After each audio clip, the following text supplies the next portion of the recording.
está la otra cara también del impacto negativo que ha tenido buena parte de estos bloqueos, afectando el abastecimiento, llevando a la quiebra, a la suspensión de muchos contratos de trabajadores en diferentes regiones del país. Jorge Bedoya es el presidente de la SAC, de la Sociedad Colombiana de Agricultores, y nos acompaña a esta hora de la mañana. Doctor Bedoya, buenos días. Diego, saludo especial. El impacto, las cifras, hoy, ¿qué muestran? Pues mire, el panorama es absolutamente devastador para el sector agropecuario en nuestro país. Y le voy a poner varios ejemplos. Llevamos más de 25 días de paro. Se han presentado más de 2.150 bloqueos en las carreteras de Colombia. Eso es inaceptable. Son 2.150 puntos donde se han violado los derechos de los colombianos. Sectores específicos. Vámonos al suroccidente del país. Más de 10 millones de aves muertas. Más de 30 millones de litros de leche que no se pudieron recoger. Vamos al departamento del Huila. Son más de 9.000 toneladas de pescado que están represados en los cultivos porque el departamento está bloqueado. Vámonos al caso del café. 80 tractomulas diarias que llegaban a Buenaventura con la exportación de café y ahora solo llegaron 23. Vámonos al departamento del Meta. La producción de cerdo, la producción de cereales, la producción de frutas, que no pudo salir de una manera normal. Entonces, por donde usted lo mire, lo que tenemos es una afectación muy seria, no solamente para la normalidad del abastecimiento de comida de los colombianos, sino también para la generación del empleo que tanto necesita el país. Porque como si fuera poco, Juan Diego, ¿qué está ocurriendo? Ahora que la fuerza pública o que los alcaldes han logrado levantar muchos de los bloqueos, siguen amenazando a los conductores de los camiones. Imagínese usted amenazar a esos héroes que todos los días tienen el compromiso de mover la carga de un lugar a otro para que los colombianos que estamos en las grandes ciudades podamos alimentarnos. Y la gente con miedo, pues evidentemente no quiere salir a trabajar. Entonces, alimentación, generación de empleo. Y se está incubando algo muy peligroso. Y es que aquí se están generando precedentes absolutamente reprochables para que cualquiera se sienta con el derecho de bloquear una carretera y vulnerarle los derechos a las demás simplemente con la excusa de que quiere manifestar su insatisfacción. Una cosa muy distinta es la protesta social pacífica y otra cosa muy diferente son los bloqueos a las carreteras. ¿Y por qué se ha llegado justamente a permitir eso y sembrar ese precedente tan riesgoso según usted? Pues yo creo que eso es una respuesta que nos deberían dar los integrantes del Comité del Paro. Porque nosotros todavía no hemos escuchado si es que ellos están detrás de la organización de los bloqueos, si es que ellos lo rechazan o si es que ellos solicitan que se levanten. Uno esperaría que en esa conversación que están teniendo con el gobierno nacional, en ese preacuerdo para las garantías de las manifestaciones, también haya garantías para millones de colombianos que hoy están viendo desabastecidos sus hogares. Mire lo que está pasando en el Huila, mire lo que está pasando en el departamento del Cauca. Es que el foco de atención no es Bogotá, el foco de atención no es Cali. El Cauca, Nariño, el Huila, absolutamente bloqueados, no hay combustible. Los productores están quedando sin ingresos. Y si aquí no hay una aplicación clara de la justicia, que implica, claro, responsabilidades penales de quienes organizan y están en las carreteras, pero también responsabilidades económicas. ¿O quién va a responder por esos más de 1.7 billones de pesos que ya han perdido los que producen la comida de los colombianos? Eso no puede caer en la impunidad, ¿no, Juan Diego? Precedente negativo si no pasa nada. ¿Cuántos empleos se han visto afectados? Pues mire, le doy una sola cifra. El valle geográfico del río Cauca, donde está la agroindustria de la caña, tiene 16 ingenios. Esos 16 ingenios llevan parados más de 22 días. Ese sector, solo ese sector, genera 268.000 empleos directos e indirectos en esa zona del país. Esos empleos están en riesgo, porque no han podido mover toneladas de azúcar, no han podido mover las toneladas de caña, y entonces ¿con qué van a pagar la nómina? Y así nos podemos ir por todo el territorio colombiano. Aquí está en riesgo es la generación del empleo escaso que quedaba en Colombia, al menos del sector rural colombiano.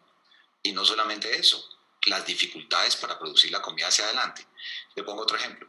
El país tiene 350.000 hectáreas de arroz sembradas que necesitan fertilizantes. Y los bloqueos en las vías, y en particular lo de Buenaventura, ¿qué genera?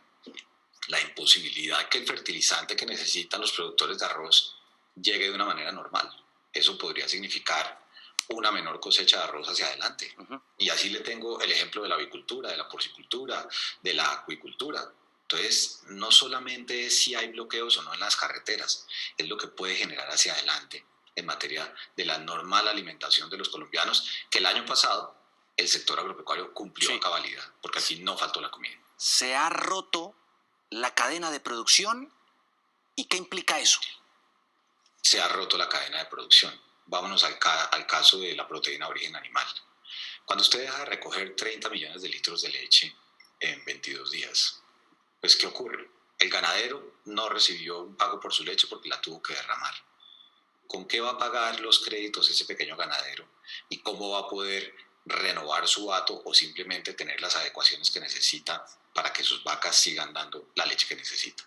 Dos, los porcicultores o los avicultores, que no pueden sacar las materias primas de los puertos o no pueden fabricar el alimento para las aves o para los cerdos. Se han muerto más de 10 millones de aves, hay más de 3.200.000 cerdos que prácticamente están sin comida en el suroccidente del país. ¿Y eso qué significa?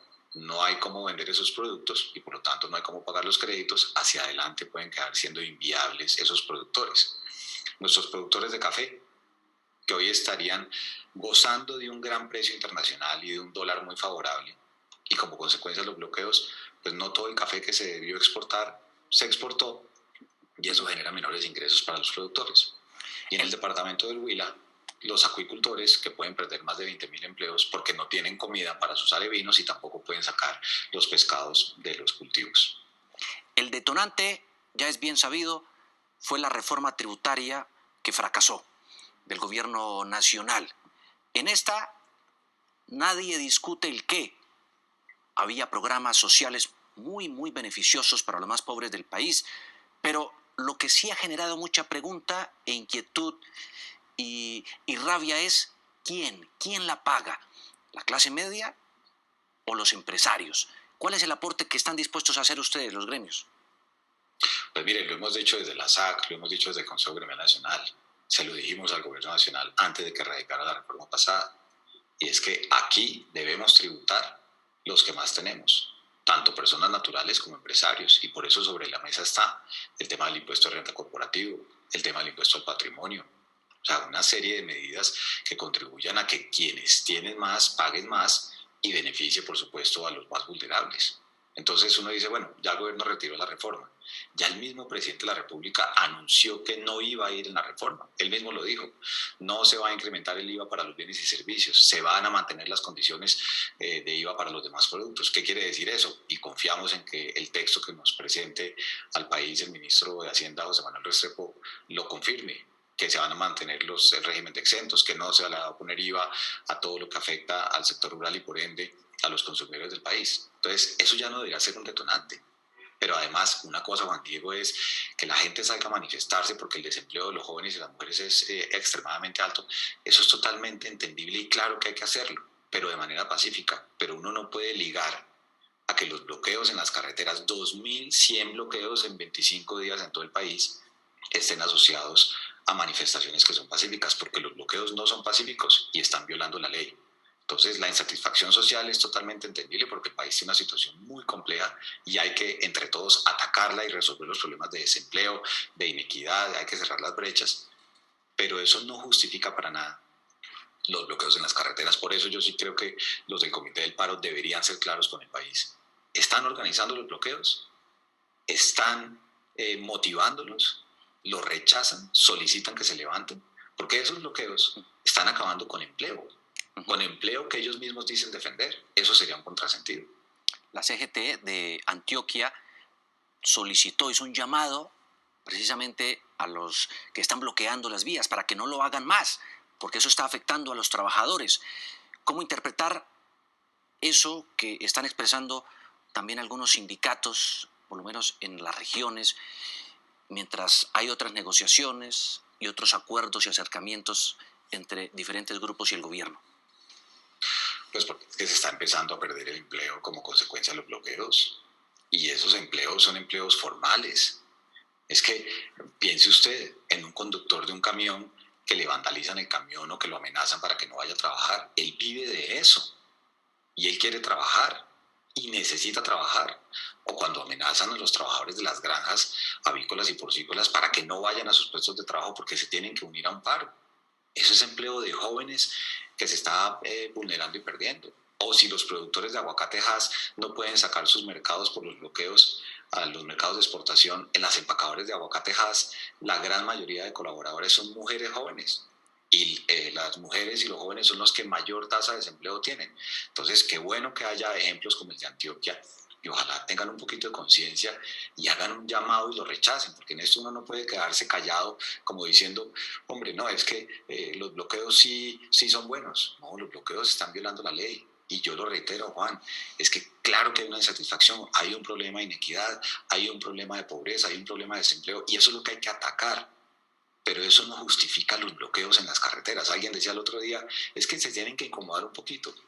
¿Incomodar a que a 40 millones de consumidores que la comida no les llega de manera normal? Fíjese lo otro, los precios de los alimentos en muchas ciudades subieron. Pues quienes dicen defender a los colombianos en mayor condición de vulnerabilidad, ¿qué logran con los bloqueos? Era encarecer los alimentos. Usted mismo lo reportó. Alimentos en Cali, alimentos en Bogotá, que hace una semana llegaron a subir más del 150%. ¿Eso a quién afecta? A quienes tienen menores ingresos. ¿Eso a quién afecta? Que no se recojan 30 millones de litros de leche. A los niños del país. Que haya 120 millones de huevos estancados por allá en una carretera o en unas granjas en el suroccidente. ¿A quién afecta? A los adultos mayores que no reciben sus huevos para el desayuno de manera normal. Entonces, esto sí debe llamar a la reflexión a la sociedad, que una cosa es la manifestación pacífica con toda la legitimidad por lo que hay de problemas, pero muy diferente es violarle los derechos a los colombianos, como es el de la alimentación, la movilidad y el trabajo. Bueno, pues ahí está, es Jorge Bedoya, el presidente de la SAC, a esta hora de la mañana aquí en Noticias Caracol. Doctor Bedoya, muchas gracias por acompañarnos y estar con nosotros a esta hora de la mañana. A usted, muchas gracias.